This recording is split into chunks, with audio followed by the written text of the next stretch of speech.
अस्सलाम वालेकुम। Next question number 7 है। In triangle A B C A equal to 17 centimetre, B equal to 15 centimetre and C equal to 8 centimetre. Find measure angle A.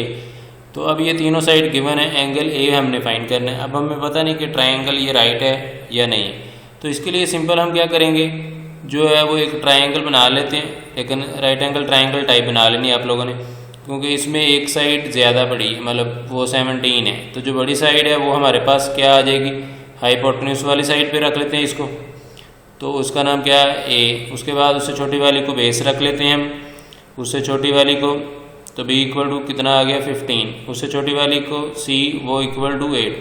तो इनके opposite जो vertex हैं वो capital में आएंगे, तो ए के अपोजिट जो है वो हमारे पास कैपिटल ए आएगा। क्या आएगा, कैपिटल ए।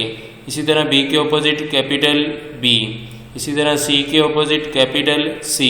तो अब हमें एंगल ए फाइंड करना है। एंगल ए देख लें, वो हमारे पास जो है वो राइट एंगल ट्राइंगल का एंगल तकरीबन बन रहा है। तो अगर हम इसको वेरीफाई करेंगे पाइथागोरस थ्योरम से, अगर इक्वल हो गए तो ये ट्राइंगल राइट एंगल प्रूव हो जाएगी और ये फिर एंगल कितना हो जाएगा 90 का। तो उसके लिए हम पाइथागोरस थ्योरम लगाते हैं। इसमें क्या लगाएंगे, पाइथागोरस थ्योरम, और वो हमें पता है hypotenuse square equal to base square plus perpendicular square. तो बड़ी साइड जो है उसका नाम हाइपोटेन्यूज, और वो आ गया हमारे पास 17 का स्क्वायर इक्वल टू बेस हमारे पास 15 का स्क्वायर परपेंडिकुलर 8 का स्क्वायर। परपेंडिकुलर और बेस आपस में चेंज कर सकते हैं, उससे कोई फर्क नहीं पड़ेगा। तो ये 17 का स्क्वायर होता है 289, 15 का स्क्वायर आ जाएगा हमारे पास 225, 8 का स्क्वायर लेंगे तो वो आ जाएगा 64। तो अब इधर भी हमारे पास 289 और इधर भी 289। अब देख लें दोनों साइड इक्वल आ गई। जब इक्वल आ गई तो इसका मतलब है ट्राइंगल राइट एंगल है।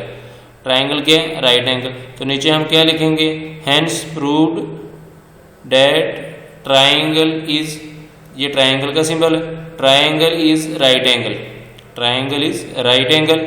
तो अगर ट्राइंगल राइट एंगल ट्राइंगल है, सो एंगल ए जो है वो हमारे पास कितना आ जाएगा, एंगल ए जो है वो हमारे पास 90 डिग्री आ जाएगा। एंगल ए कितना आ जाएगा, 90 डिग्री।